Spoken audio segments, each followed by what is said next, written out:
Boom. Just like that, we dropped in from outer space. Ground control to Dr. Marcus. Yes, just like that. Hey, Dr. Slick. What it do, nephew? Are we connected? Oh, it's Thursday night, and you know what that means, right? Yes.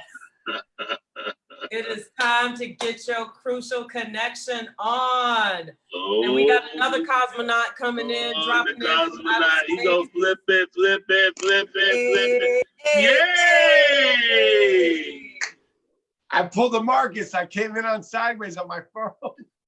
You know, that's what happens when you use that iPhone thing, man. That happened to me 2 times. It makes no sense. Good to see you. Episode 10. What's happening, friends? Yeah, let's get it. We are ready to rocket to outer space. Oh. Yes, we are here. Welcome.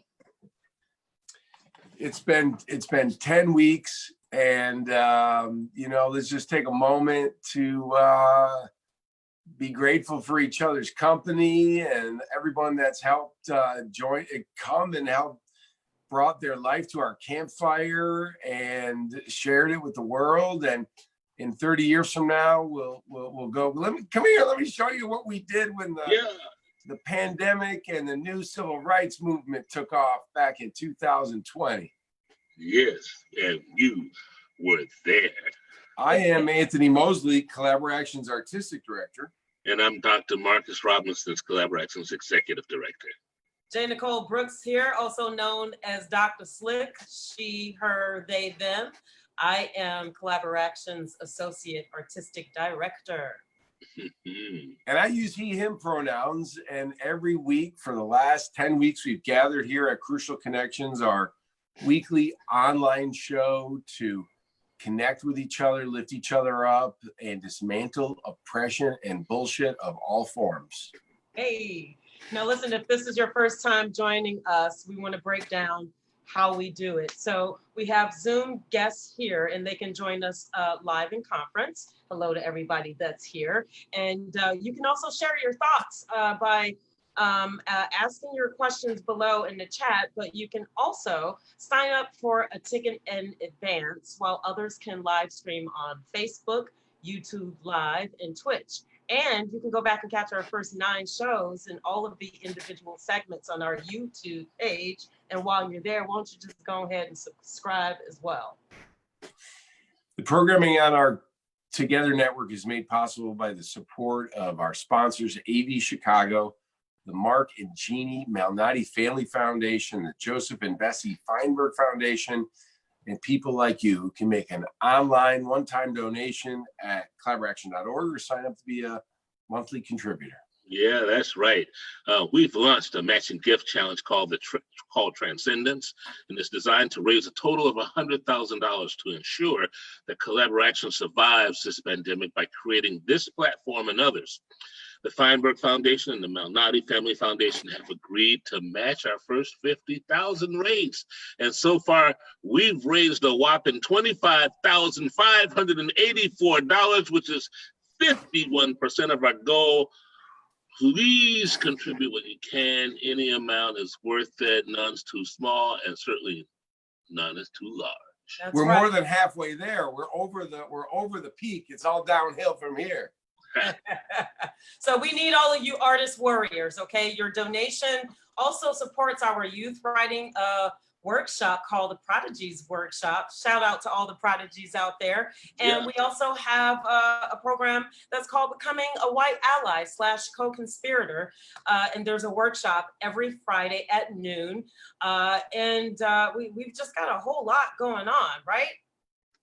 Yeah, white people, join me tomorrow at noon as we gather to talk about what it means to be a co-conspirator in 2020 and dismantle oppression of all forms. And our 24th season, which we will be announcing very shortly, I'll just tell you, the title of the whole season is Transcendence. And we are doing work here on the Together Network and in space time somewhere. And we can't wait to share the news that will be coming out shortly. Yeah. Hey.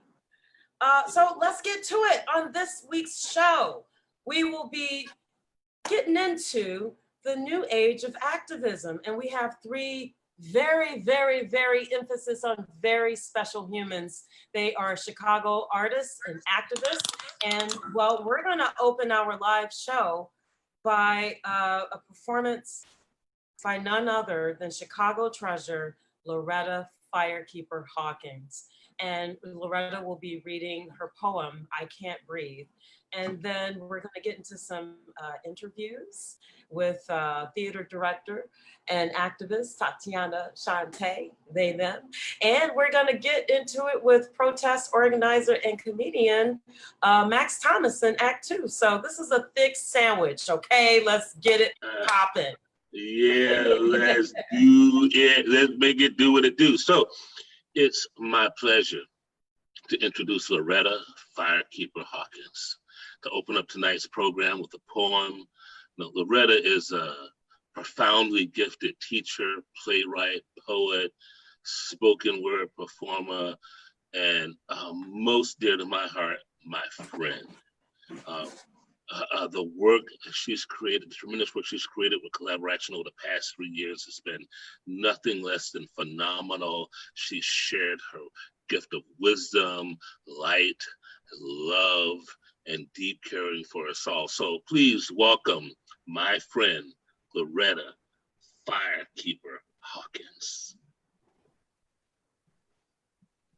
Come on in here, Loretta. I can't wait to see you. Yeah, there she is. There she is. Just unmute that phone, just unmute that thing, and you'll be all right. I want to hear that voice, sis. Yeah, that's right. We'll get it there. We'll get you unmuted in just a moment. So the first time I saw Loretta perform, she was on stage doing Dumb Shoes, which was a callback from 1865 all the way into this moment, asking our young activists to step up, step in, and make it happen. So here's Loretta Hawkins tonight. What you got for us, sis?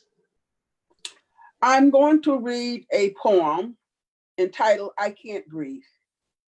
And this poem was written at the killing of, I'm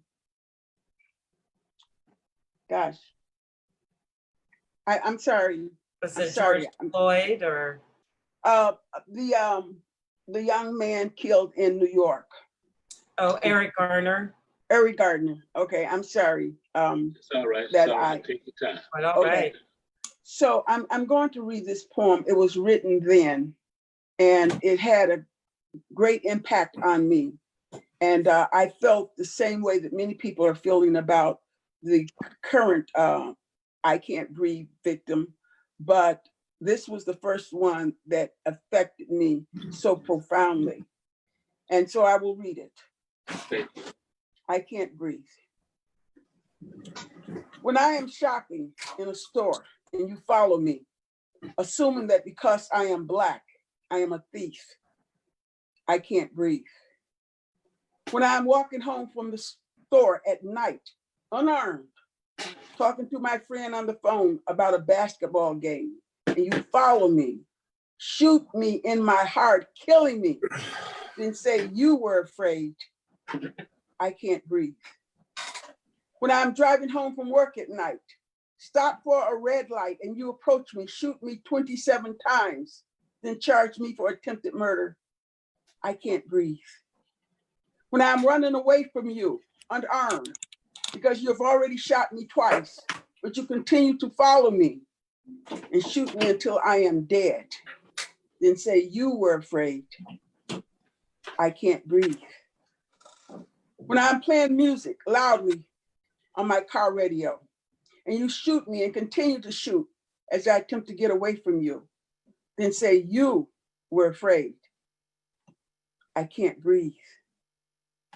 When you close 50 public schools in one fell swoop in neighborhoods that mostly children of my racial background attend, my racial makeup attend, and say those schools were no good, then subsequently overcrowd the schools that were good, then announce weeks later, you intend to spend millions of dollars for mostly white children because you say bright children need better schools.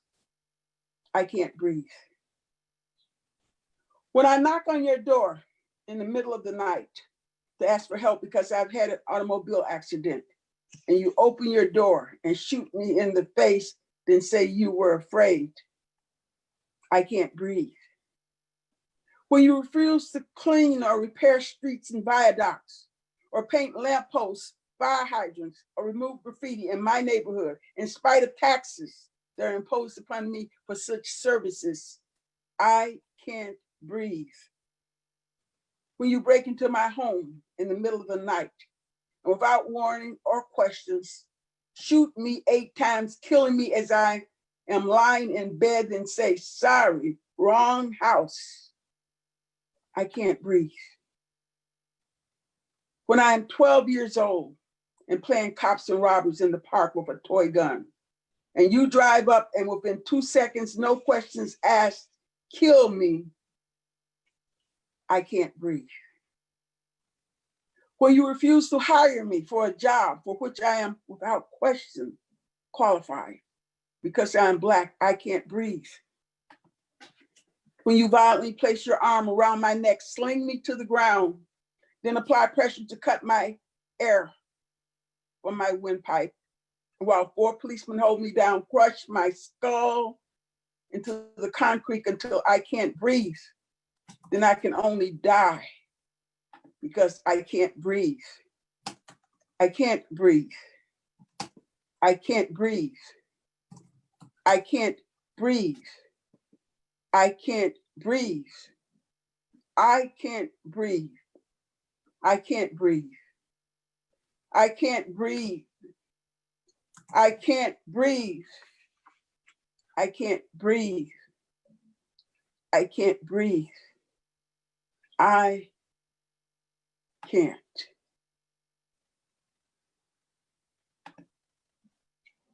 Thank you. That is that piece.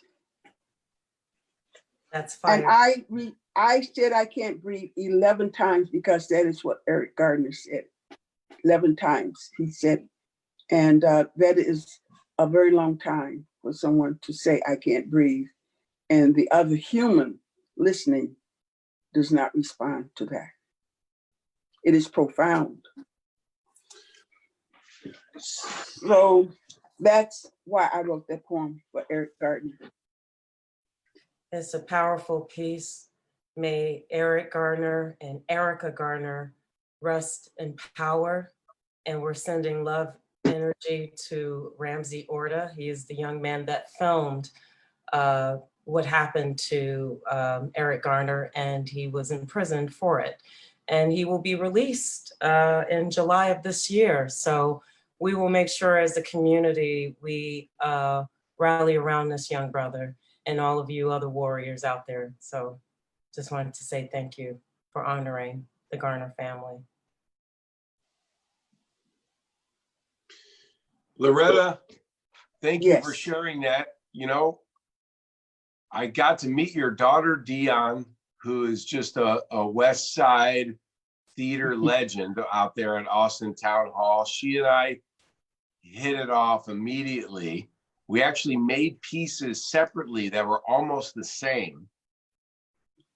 And then your name came into my inbox. I said, Loretta Hawkins, that sounds like Dion Hawkins.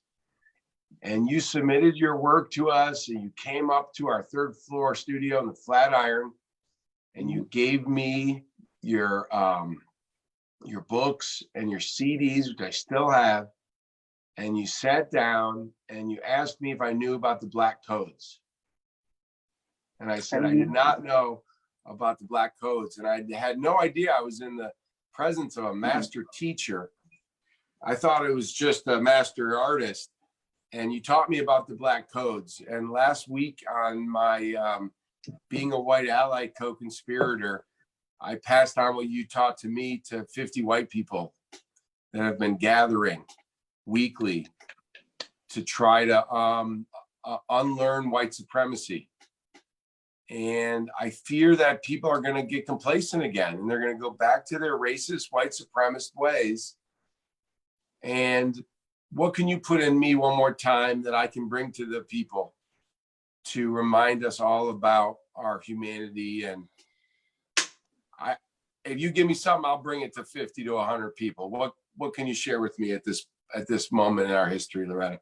Well, what I've been thinking of lately is that we are informed by the past. The present is informed by the past.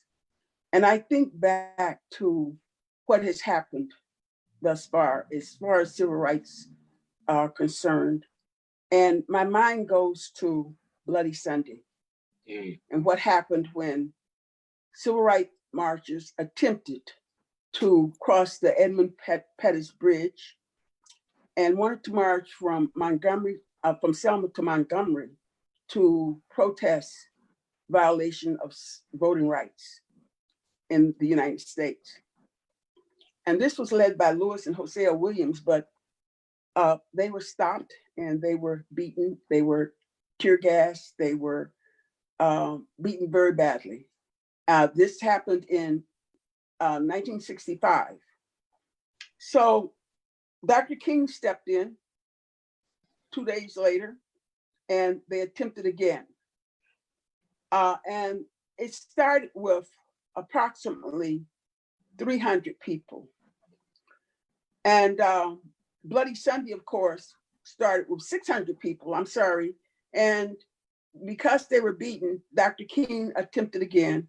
And it was President Johnson who federalized the National Guard, the National Alabama National Guards, and protected the marchers. And so on March 21st, and I'm looking at my notes, 3,200 people attempted to march from Selma to Montgomery.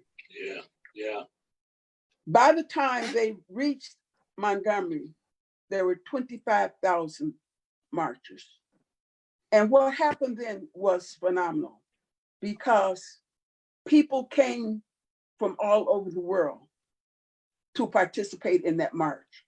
People got on planes in Europe, Africa, all the continents, and came to that place to protest and to march. And I had not seen that ever before until today. When George Floyd was killed, it happened again. And I would like to say that I had written a poem, and the poem was called Take a Stand. And in that poem, I was employing humans. And I start off, humans, it's time we humans take a stand. Yeah. And I was thinking of this time and this place where humans came together, regardless of nationality, age, religion, sexuality, came together to protest for a common good. And so I wrote that poem. But so many things were happening and I became disillusioned. First, I became disillusioned with the woman in Central Park saying she was going to call the police on a Black man. Yes. And just the implication of what all of that meant. And then the Avery murder, Ahmaud Arbery. And then I was becoming depressed. And then when Breonna Taylor, George Floyd, I was so disillusioned, I almost lost faith. And I wanted to call Anthony, to whom I had submitted this poem about humans coming together. I wanted to call Anthony and say, I can't say that poem. I can't put out a poem begging white people to act human. I can't do it. And then when George Floyd was killed, humans came and they took a stand, and it was profound. It was so emotional. I cried because it was everyone.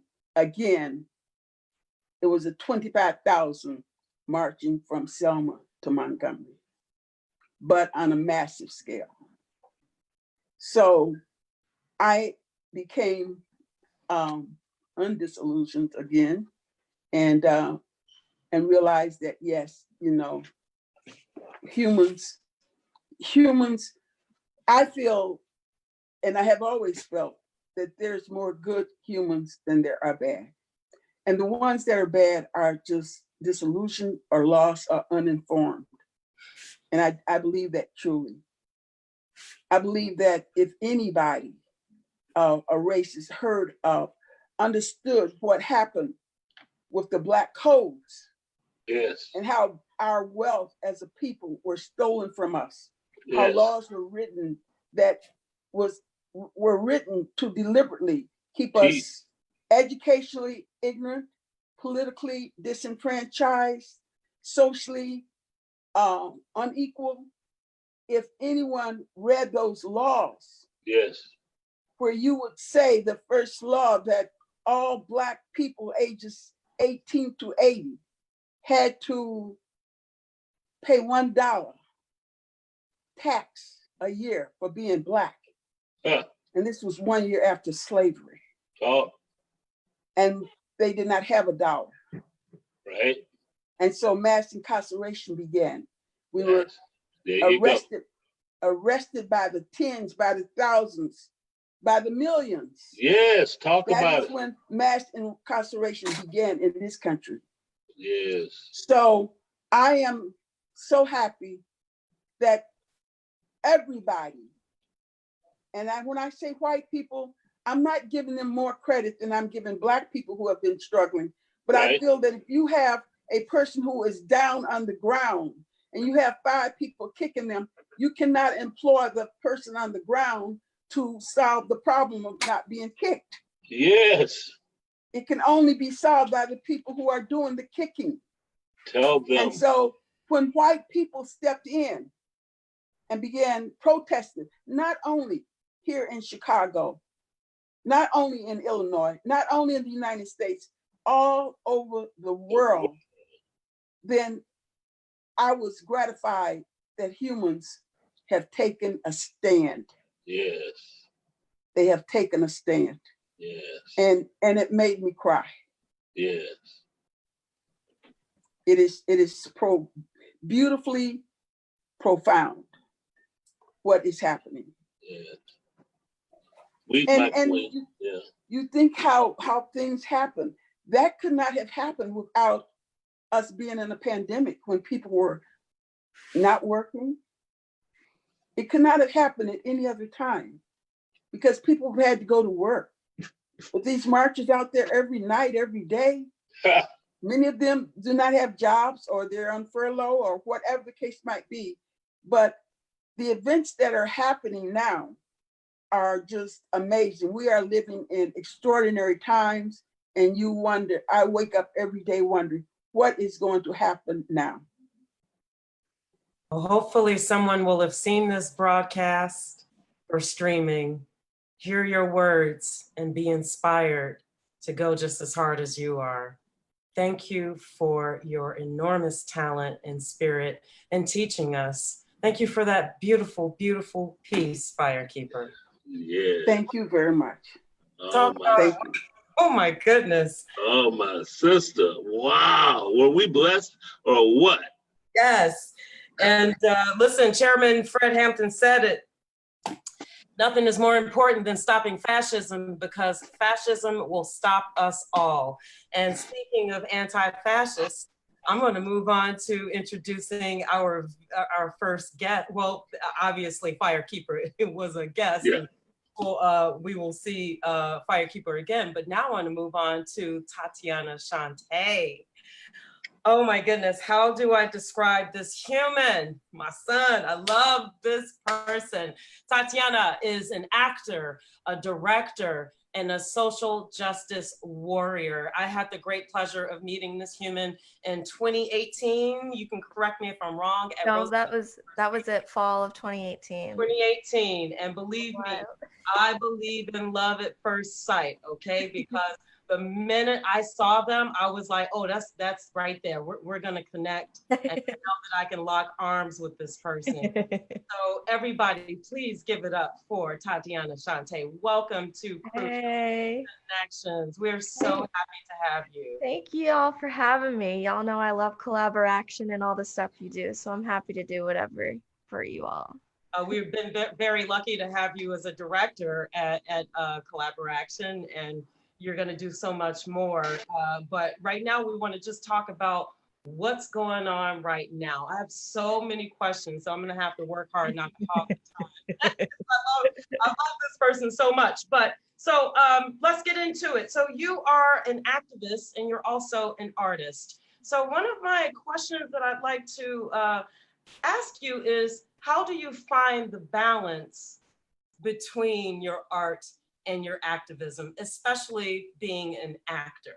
Mm-hmm. So I'm wondering if you could speak to where you are now with that, and perhaps where you started with your professional career, and see like what the difference is from then to now. Yeah. Currently I'm at a point where I don't really know how to find balance in it. And so I've been like taking a break from my art, especially just in the past couple. I've always kind of felt like that. I've always felt like being an actor has been very self-serving, and the idea of having to like sell yourself and like promote yourself and do all of that is it's rewarding, but at the same time it is very like self-involved. It just like on my point of view, for me. But I don't know. Right now, it's weird. I feel like I took kind of like the past few weeks to just like not really do anything like art related. I haven't really been since quarantine started anyways, but then now I find myself like coming back to it. And I've been working a lot with the Chicago Black Drag Council, and we're kind of getting stuff situated with that. And right now, my focus is on making Boys Town an inclusion, a place that feels welcoming for everyone and not just like cis white gay men. Get into it. Yes. Happy Pride, by the way. Yes, happy Pride. Thank you very much. You know, you hear a lot of people, Tatyana, talking about, oh, Pride is canceled and we're so sad. And, you know, Pride began with the bricks. So I'm just wondering if you could share a little bit about your efforts with Black Lives Matter and how it intersects with our queer community here in Chicago and abroad. Yeah. So the first protest that I organized on June 1st that went from the Belmont Red Line to Uptown, that had a focus. Two of the things that I'm very passionate about are like being like queer and Black and Asian too. That's also a part of who I am. And then also gentrification is something I'm very passionate and outspoken about. And I know, very weird, like opposite things, but I think, I don't know. And so that's why that focus of the protest, I ended at the Stewart School Lofts, which was originally an elementary school that was mostly Black, that was converted into luxury lofts. So in Uptown, which is very gentrified now. Yeah, very gross. And then I also wanted to put a focus on like intersecting, like we went through Boys Town down Halsted. And so like intersecting the Black Lives Matter with the LGBTQ movement. And then also I helped out with the drag march on June 14th and got to speak there. So that was obviously very much like BLM and LGBTQ. And then now I'm helping out with a protest, a Pride protest march on Sunday, the 28th. It'll be the Reclaiming Pride, Pride Without Prejudice. We combined with another group that will be happening in Lakeview. And so Oh gosh, I don't know, because like I came out really young too. I came out when I was like 11-ish. And so like, and I'm 23 now. So like the majority of my life I've been out. And then of course it's like gone through phases, like came out as queer and then now I'm non-binary. And so like finding that intersection. But I grew up in Seattle and Seattle's very, very white and a lot and just like not a yeah, a lot of what I was hearing, it wasn't like outward, but just what I was hearing from people that I knew, and then like the media just kind of telling me that like you can't coexist as someone who is Black and queer. Like people were like Black people are innately homophobic, Black people are transphobic, and like while I do think that there is homophobia and transphobia in the Black community, that also exists in the white communities and like Asian communities and Hispanic communities. It's not just one thing that happens in the Black community, like it happens everywhere. And so I'm still working on figuring out how I can coexist as like a Black and Asian non-binary individual, and then also just how I can be there for other people who are struggling with that. We're so lucky to have you here in Chicago, and shout out to everybody in the Pacific Northwest, Seattle, Portland. We see you. We know you holding it down. There are Black Yeah. people that live out there, y'all. It's not just all white people, and they out there. The block, baby, in the block. Yes. So we're gonna open this up to our other two cohorts so that they can get in here. Dr. Marcus and Anthony, you are on with Tatyana Chante. Go. Go, Anthony. Go, Anthony. Go, Anthony. Tati, we've got the pleasure of working with you with Dr. Schlick on Broke Down Drone, and then on Sankofa with Antoine. And, I know exactly what Slick is talking about. I've been so impressed by your thoughtfulness and your smarts and your just kind of good vibes at the same time. And so I want to start with that, and then I just want to say that I'm hoping that the walls that kind of fence in our incredible theater people. I think theater artists are really special, but I think that we end up in this regional theater insular playground.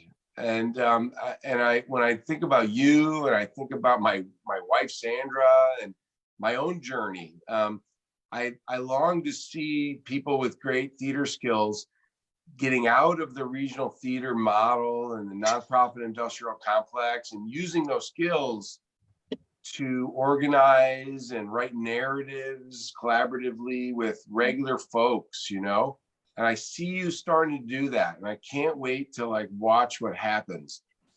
How do you what are your in this moment where you are really doing that, using your degree and your experience to talk to people in many different ways that previous generations did not talk to them in the way you are? What are your wildest dreams and hopes for what you might be able to do in the next 10 or 20 years? Oh God. You know what I mean? Right. I know. This, I know. the improv community has been brought down. Oh yeah. I know. A lot. I know all about that. I used to work at IO. Yeah. I know. I've been following it all, and I'm excited to see what happens next. Right. I mean, I think right now I just I want to be paid for the work that I'm doing. I think I don't know. I feel like I've been saying the stuff that I'm saying now, I've been saying for so long, but now I have an audience and people are actually listening to me, which is, it's weird. I definitely have felt my throat chakra open up because I finally feel like I'm not just throwing it against a brick wall, and I'm actually it's landing on people, and I think I deserve to be paid for it. And so I want to try to figure out how I can keep doing this activism work, but then get paid to do it. And get more, if that means more training, then absolutely I'll do that. And then also I don't know how to bring it back to my art, because I still very much care about it. Chicago theater it's messed up, honestly. And like that's why I love like the work that you guys do by like bringing it to like the South and the West Side, which I think is super super important. And so I mean, like, just what was that, yesterday or 2 days ago, like the Jeffs, like one of the like, you know, we had like the first Black person to win for fight choreography, but then also you awarded a cis man for portraying a trans character. It's like you have like these big like just constant swinging pendulums. And so I think a lot of theater needs to be dismantled from the top down, and that's kind of where I find myself like squeezing in, is like gaining like some sort of power in like the theater world, and just trying to give opportunities to people that aren't just cis white gays or like cis white people in general, um, and just expanding it more and telling different stories. I'm like, why do we need to see Mamma Mia every year? Like I like there are other things out there. I promise you. Yeah. It's so great. That's so great. You know, I'm so excited to have a chance to talk with you, but I see a couple of dozen really fantastic people in our studio audience tonight, and I wonder if anybody is out there who's willing to step up and come on camera with us and ask a question of you and interact with this great soul.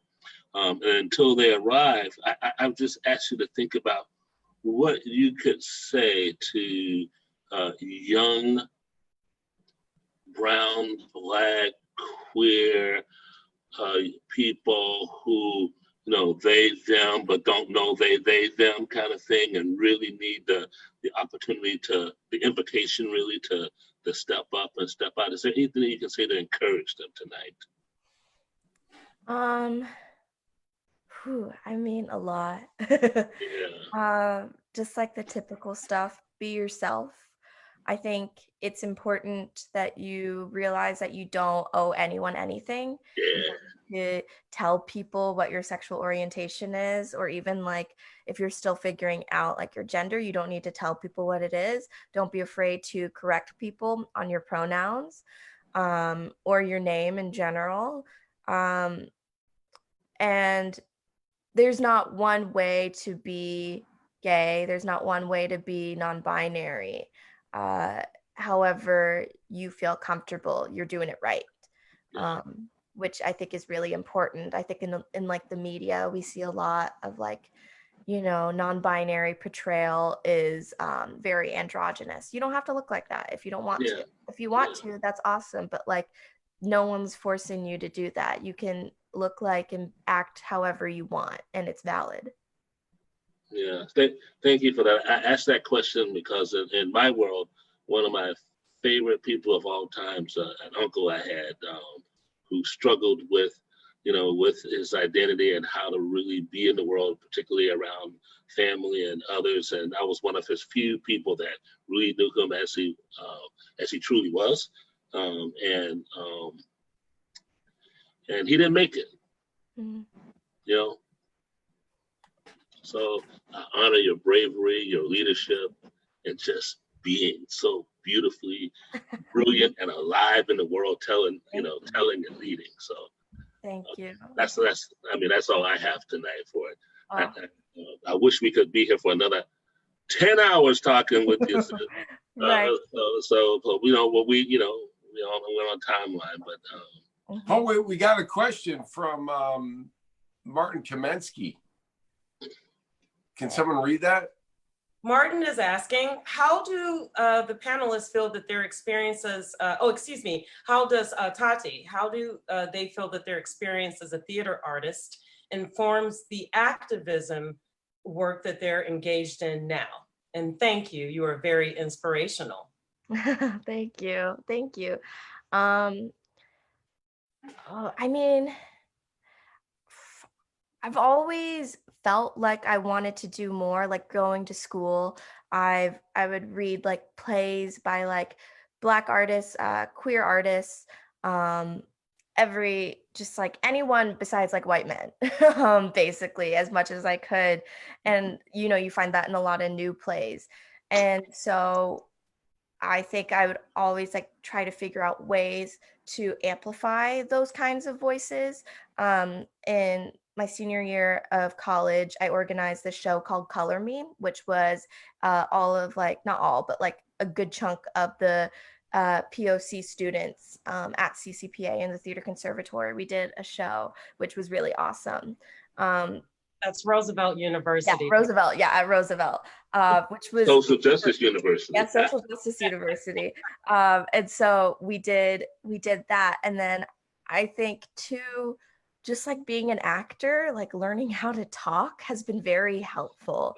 Like just like talking in front of people, like I get nervous like still, but like I I think my actor training has helped me be able to speak in a way that people understand, that it like sticks with people, and then how to like emphasize things, just like very small like technical things that have helped me in my training.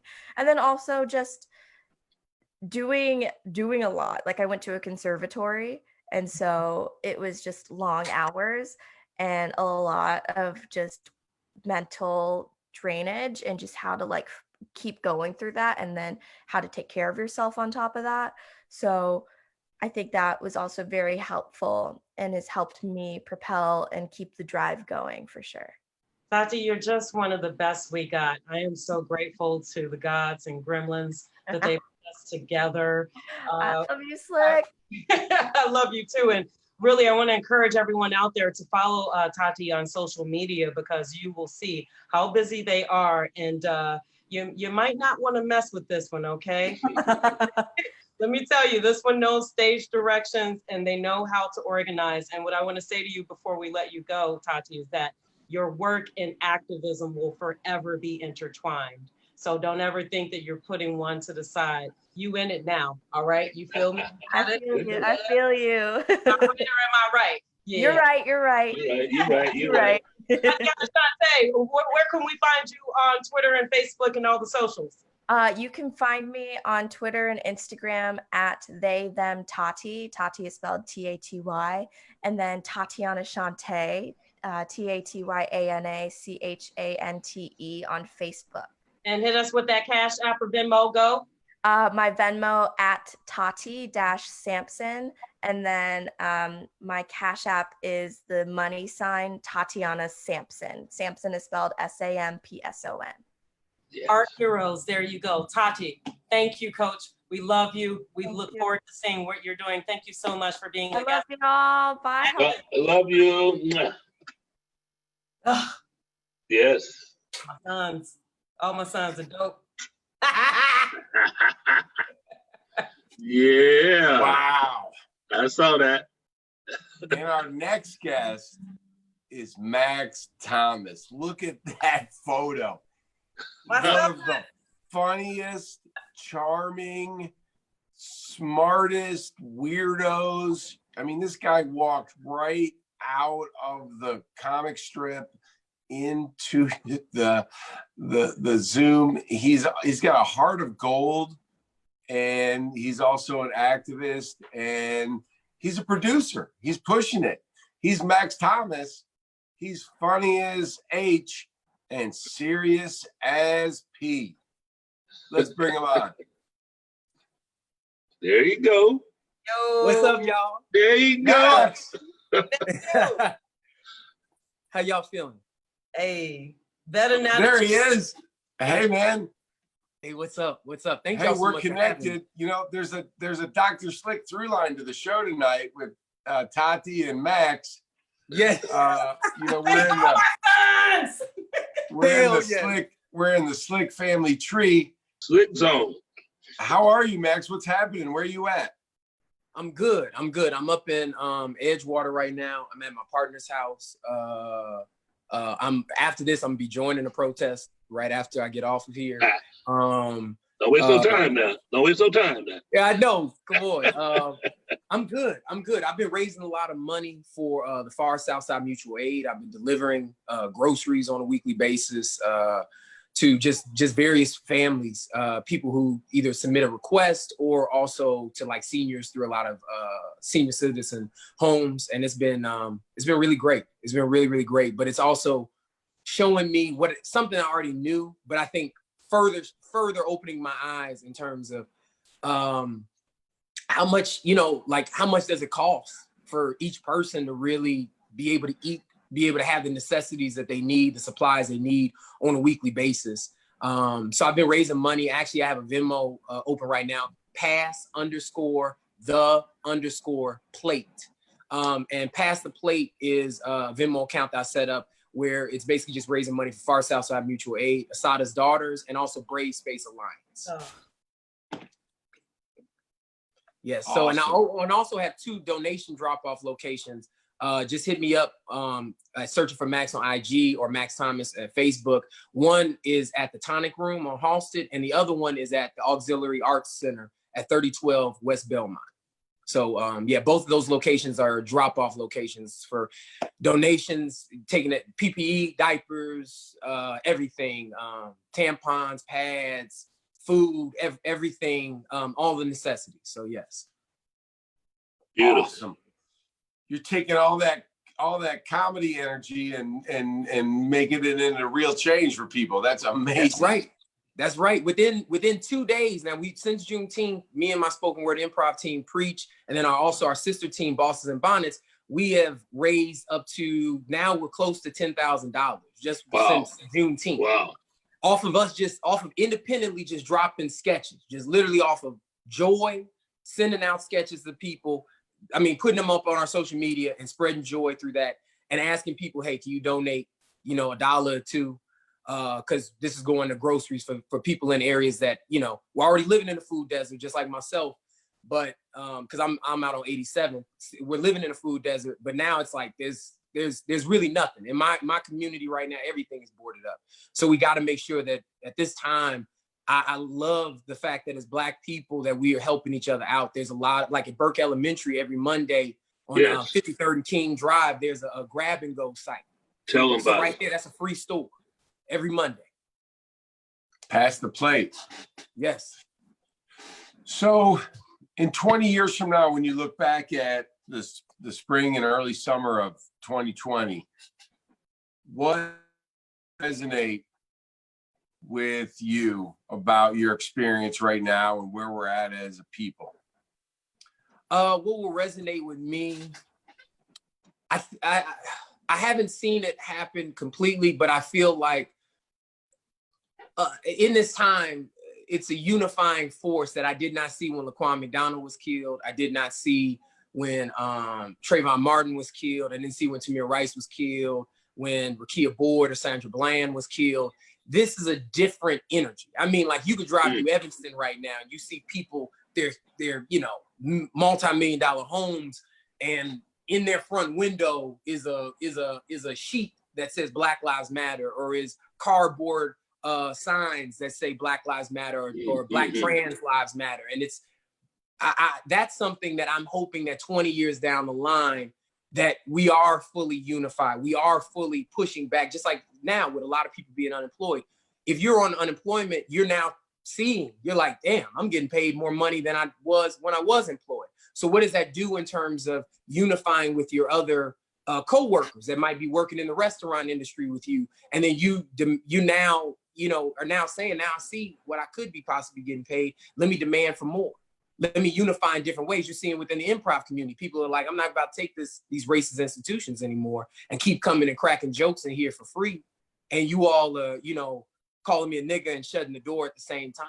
You know what I mean? I think that it's really an amazing time that we're in. And I'm hoping that it personally for myself, selfishly for myself, of the fact that I care so much about my people, about Black people, I just really hope that this time is a time that fully unifies every single person, not only the organizers, because I'm an organizer. A lot of times organizers, we're very well educated. We've gone to our Northwestern, our UFC, everything like that. And we're all kind of having these same ideas, but we're not always talking to the mother that's right there on 63rd that's asking, hey, what can you do to, give my son something to do?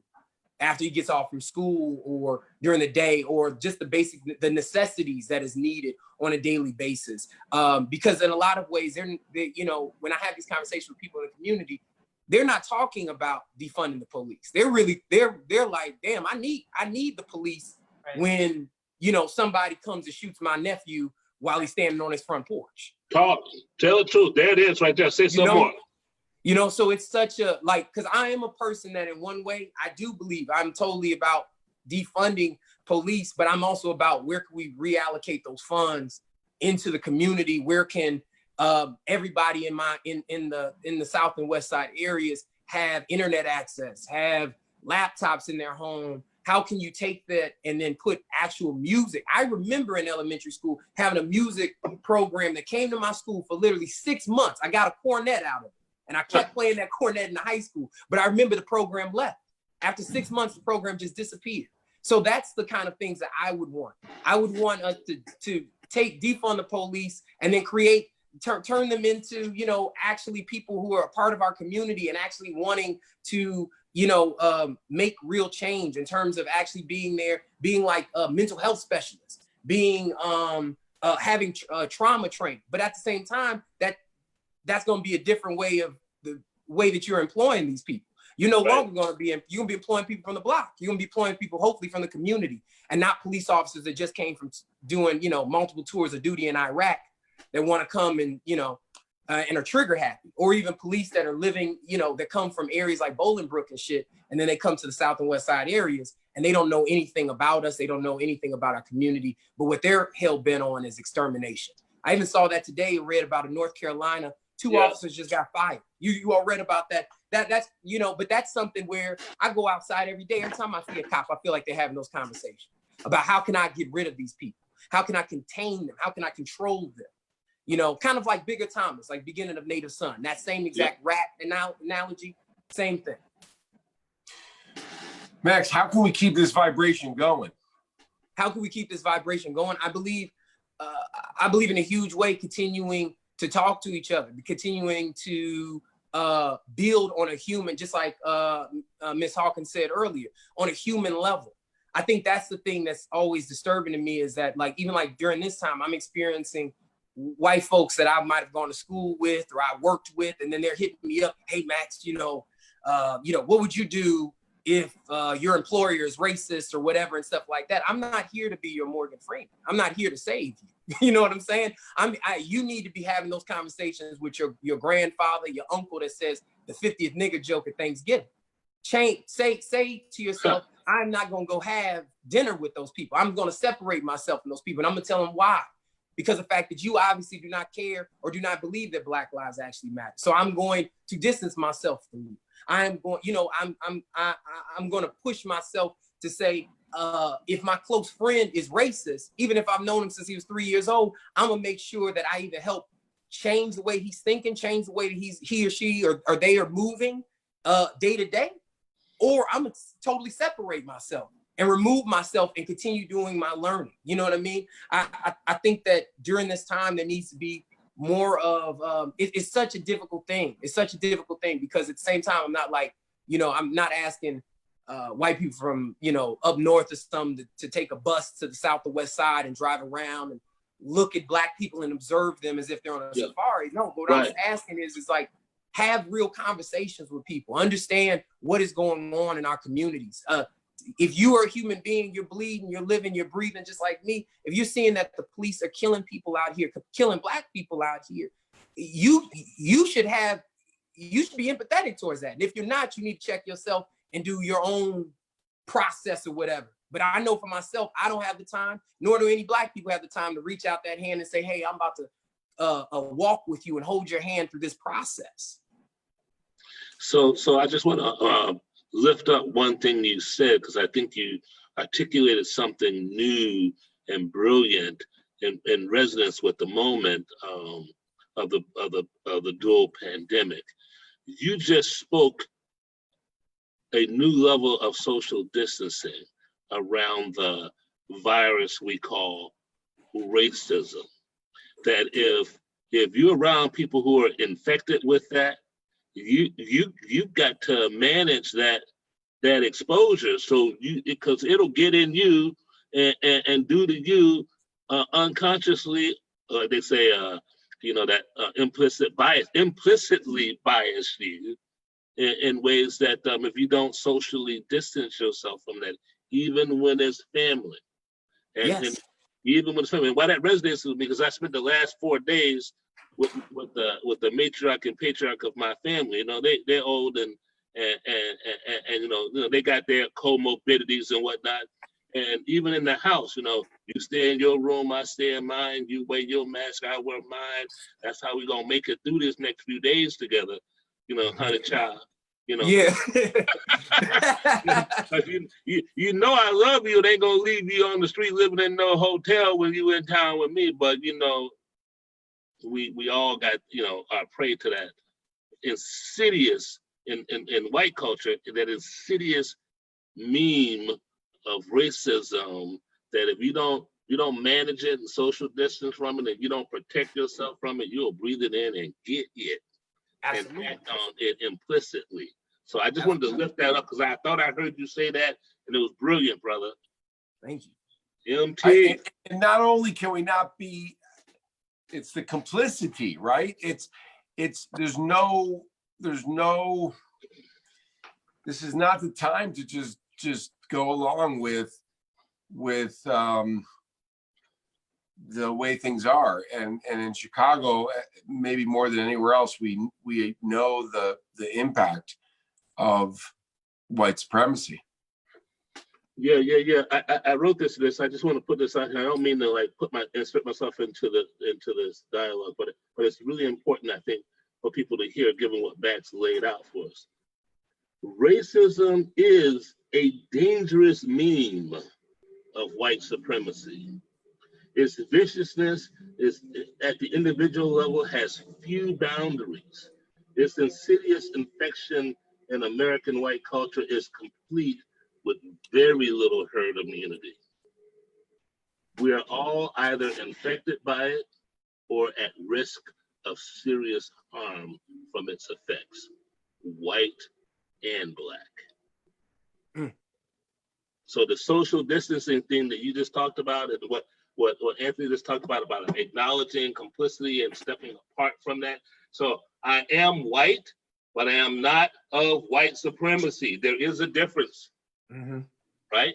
And when I see folks of color getting used and abused in ways they shouldn't, I stand with them, just like all the folks who's marching with y'all this last few weeks, all the ones that are rooting from the sidelines, all the ones that are sending money now because, what can I do? What can I do? Because we don't all know what to do, but as young leaders like you give me real hope, real inspiration, seeing what you and Tatyana and others are doing to raise the volume, to amplify the focus, and to bring it home, like land the damn plane, make it plain. It must end here. Full stop. And I want to remind people again. I know we've talked about this before, but I want to remind people again. When we see these protests on TV, and when you see or you hear about somebody breaking windows and shit like that, remember, those are young white folks that are doing that shit. That ain't us. Right. I've been to many protests. I've organized many protests, and anytime when I'm there, it's us that have to say, "Oh, white kid from Evanston, from Bolingbrook, from wherever the hell you from home. Come here. No. That's not what we're doing." Right. You know what I mean? When I was downtown at the time, when they raised up the bridges, and when cops started running after us with batons and started beating us, just beating us, just like with no care, not paying attention. I mean, they could have closed their eyes and been hitting everybody. That's the way that they were flailing batons, flailing their bikes, everything, arresting people, anybody that they saw on sight. Those same white people that you saw spray painting Black Lives Matter, throwing garbage cans through Louis Vuitton stores, those are the same white people that came up to the police and said, "Hey, officer, how can I get out of downtown? How can I safely go home? Now I need your help. Now I need you to remember that me and you, we're kin." Yeah.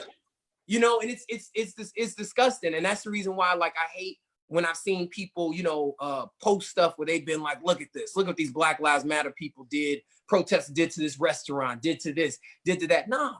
No. Also, as Black people, we know we're what you see now, we're more of like going towards statues and stuff that we can take down. We know for a fact. We know for a fact we don't need to be throwing anything through Louis Vuitton or Gucci or anything like that. We know what those repercussions would be like. It's the white folks that want to let out their white guilt, their white rage, whatever, and then have their day, make their nice signs, get their pictures, and dip. It's us that are out there every day, every single second, every minute in this. And all of this stuff is extremely traumatic. That's another huge thing. I will please, if this is the only thing you hear, I want every Black person to take care of yourself. Take your baths, put some Epsom salt in there, roll a J, listen to Erykah Badu, whatever you need to do. Like seriously, self-care is so important. Rest is so important during this time. This time is extremely traumatic. Max Thomas, we owe you everything, brother. You are out there on the street, in the streets, and we want to thank you. What we did talk about in this interview is how you are also a healer. Let me just tell y'all real quick, in the midst of that particular Saturday night protest, when the bridges went up and it was all hell, I knew Max was out there. I hit Max up, and even in the midst of it, my baby hit me back and was like, I'm hanging in there. I'm good. Are you good? What can I bring you? And I knew those billy clubs were swinging. My brother was asking me, who is at home, because I have underlying health conditions, so I can't really be in the streets like that. And shout out to everybody in these streets. Please get COVID testing if you can. Yes. I just want to say to you, Max, that you are a healer. Your lakefront parties are always a reminder of that. If Max ever invites you to come and kick it at the lakefront, just say yes, because you will see everything from jugglers to communists to people beating on the drums. Baby, you will see everybody twerking. It is the greatest coming together of all ages. And I just want to say thank you for your work. We're going to have to dip out of here. But how can we find you on social media? And can you please say again how we can follow what you're doing with all of your efforts in the streets and on the stage? Mainly find me on Searching for Max on IG. Searching for Max on IG. There you can also see a link to, I'm also a member of Black Youth Project 100. So if you want to come and join there, that's a youth organization of all Black people, 18 to 35 years old, fighting for the liberation of all Black people. So please come through. We fight for the liberation of Black people through a queer feminist lens. So if you down for that, please come through, hit me up. We down. Fantastic actor. Just, you know, when we do open back up, hire Max, please. Thank you very much. Max Thomas, thank you so much for joining us on Crucial Connection. We love you. Love you. We'll see you next time. Thank you, Max. Oh man, was that inspiring or what? Oh man, was that inspiring? Oh my goodness. I keep trying to tell people, don't mess with me. I will unleash my babies on you, and you just come on, man. Your babies, baby, your babies, they on fire. Oh God! Well, we gotta wrap this show up. We're here at our signal boost. Is that right? Yes, we are. Okay. Yeah. Our signal boost. Signal segment where we spotlight people, places, and things who are doing great work to bring us together. This week's signal boost goes to Action Alert. Action Alert Illinois. We're here to prioritize arts and cultural arts organizations. The next round of business interruption grants. So we're gonna drop a link here. So here's what we need y'all to do. Please click the link and you're gonna sign this letter to Governor Pritzker. We wanna make sure that we can take care of our artists abroad, all throughout the US, but specifically here in Illinois. So please be an artist hero, click on that. The return will be greater than you know. And that's our Action Alert. That's our signal boost for the week. Action Alert, Illinois. Go for it. Yeah, wow. Woo. Now that was a 10th episode. That was a 10, a straight 10. Woo. For Bidwist, we say we ran to Boston. Yeah. Wow, that was great. Max was I mean, people should know he's really funny too. He's not just a brilliant, passionate organizer and leader. He's hilarious, and he can act. And Tatyana and Firekeeper, what a beautiful show for our 10th. And we are going to be taking off the next 2 weeks to plan and dream up the future of this program, Crucial Connections. So thank you for joining us. Check out the archives on YouTube. And if you have a suggestion or idea or something you'd like to see more of on the show, send it to info@collaboraction.org and we'll all get your email. And once again, I'm so grateful for the fellowship of Marcus and Slick and Parker and Sarah and Emmy and Luca and Jake and the whole staff and all the interns that have helped us grow wings and jump into virtual space where we will continue. And yeah, wow. Season 1, we coming for that Peabody. We want to thank our sponsors, and hey, if y'all want to see more programming like this, of course you do, please consider a donation of any amount at collaboraction.org, or you can become a monthly contributor for as little as $5 a month. Put 5 on it. We'd love to get a bunch of those. Yeah, put 5 on it. Well, that's our show. Thank you for joining us on Crucial Connections, where we're hyper-local, thinking globally about all the things that matter to human beings: Black, brown, blue, green, yellow, white. It's about a world that works for everyone with no one left out. Thank you so much for being here. See you in a couple of weeks. Thank you.